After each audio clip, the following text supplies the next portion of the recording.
வணக்கம். இன்னைக்கு நாம ஒரு செம்ம இன்ட்ரெஸ்டிங்கான விஷயத்த பத்தி தான் பார்க்க போறோம். யோசிச்சு பாருங்க.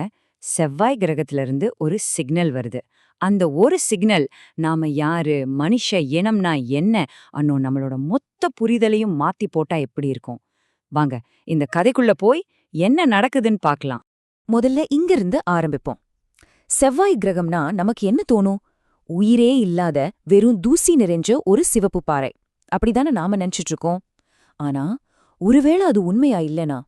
ஒரு காலத்துல அங்க ஏதோ ஒன்னு வாழ்ந்து, ஏன் ஒருவேளை இப்பவும் இருந்தா? இந்த கேள்விதான் நம்ம கதைக்கே ஒரு அஸ்திவாரம்.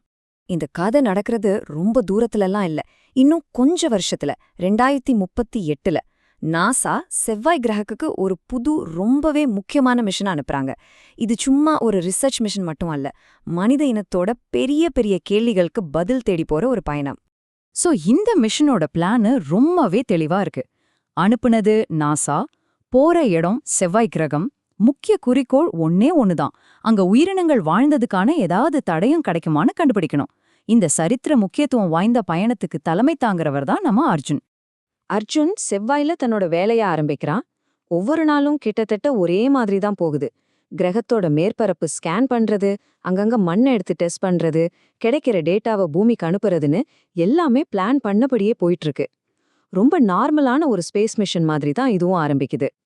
ஆனா ஒரு நாள் அந்த வழக்கமான வேலை அப்படியே தலைகீழா மாறுது.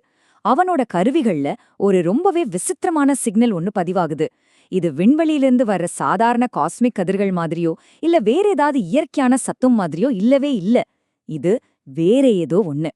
இப்ப நீங்க பாக்குறீங்களே, இதுதான் கதையோட மிகப்பெரிய திருப்புமுனை. இந்த சிக்னல் ஏன் அவ்ளோ முக்கியம்? ஏன்னா அது இயற்கையா வர இரைச்சல் கிடையாது, அதுக்கு ஒரு அமைப்பு, அதாவது ஒரு பேட்டர்ன் இருக்கு. இது ஒரே ஒரு விஷயத்த மட்டும்தான் குறிக்க முடியும். இதை யாரோ அறிவார்ந்த ஒரு உயிர், அதுவும் செவ்வாய் கிரகத்திலிருந்து உருவாக்கியிருக்காங்க. அந்த சிக்னல் தான் அர்ஜுனுக்கு வழிகாட்டி. அவன் அதை ஃபாலோ பண்ணி போறான். கடைசியில அது செவ்வாய் கிரகத்தோட மேற்பரப்புக்கு அடியில மறைஞ்சிருந்த ஒரு சுரங்கப்பாதைக்கு கூட்டிட்டு போகுது. அவன் உள்ள போனதும் அங்க பல 1000 வருஷமா யாரும் பார்க்காத பழங்கால கட்டிடங்களை பாக்குறான். அதுக்கு நடுவுல ஒரு மர்மமான சாதனம் அமைதியா காத்துக்கிட்டு இருக்கு. அந்த சுரங்கத்துக்குள்ள ஒரு அமானுஷ்யமான அமைதி நிலவுது. சுத்தி பார்த்தா சுவர்கள் முழுக்க ஏதேதோ விசித்திரமான சிக்கலான சின்னங்கள் செதுக்கப்பட்டிருக்கு. ஒரு முழு நாகரிகத்தோட கதையுமே அந்த சுவர்கள்ல எழுதி வச்ச மாதிரி அர்ஜுனுக்கு தோணுது.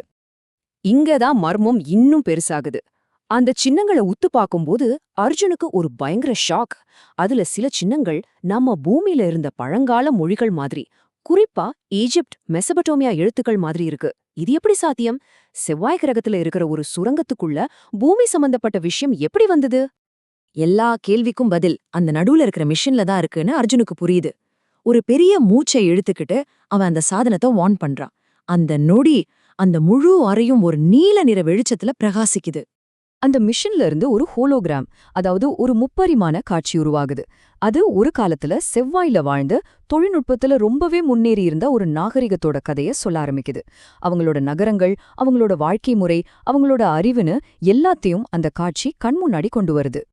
அப்புறம் அந்த ஹோலோகிராம் மனித இனத்தோட மிகப்பெரிய ரகசியத்தையே உடைக்குது. அதாவது செவ்வாய்வாசிகள் அவங்க கிரகம் அழியிற நிலைமையில பூமிக்கு வந்திருக்காங்க. அவங்கதான் நம்மள, அதாவது மனித இனத்தையே உருவாக்கியிருக்காங்க. ஒருவேளை நாம கடவுள்னு சொன்னது அவங்களதானா? நம்மளோட அசல் படைப்பாளிகள் அவங்கதான். இந்த உண்மைய கேட்டு அர்ஜுன் அப்படியே உறைஞ்சு போயிருக்கும்போது கதை இன்னும் முடியல. அந்த சாதனம் தானாகவே திரும்பவும் இயங்க ஆரம்பிக்குது. அதோட நோக்கம் இன்னும் முடியல, அதுக்கு ஒரு கடைசி வேலை பாக்கி இருக்கு. அந்த சாதனம் பூமிக்கு ரொம்ப சக்தி வாய்ந்த ஒரு சிக்னல் அனுப்புது. அந்த மெசேஜ் என்ன தெரியுமா? மனிதர்கள் தயாராக உள்ளனர். எதுக்கு தயாரா இருக்கும்? நம்மள உருவாக்குனவங்கள மறுபடியும் சந்திக்கவா? இல்ல இது வேற ஏதோ ஒரு பெரிய திட்டத்தோட ஆரம்பமா? கடைசில நம்ம கிட்ட இந்த ஒரு கேள்விதான் நிக்குது. மனித இனத்தோட இருப்புங்கிறது ஒரு புனிதமான படைப்பா, இல்ல நம்மள படைச்சவங்களால ஆரம்பிச்சு வைக்கப்பட்ட ஒரு பெரிய பரிசோதனையோட ஒரு பகுதி மட்டும்தான் நாம? செவ்வாயிலிருந்து வந்த அந்த ஒரே ஒரு சிக்னல் நாம யாருங்கிற நம்ம அடையாளத்தையே கேள்விக்குள்ளாக்கியிருக்கு. இத பத்தி நீங்க என்ன நினைக்கிறீங்க?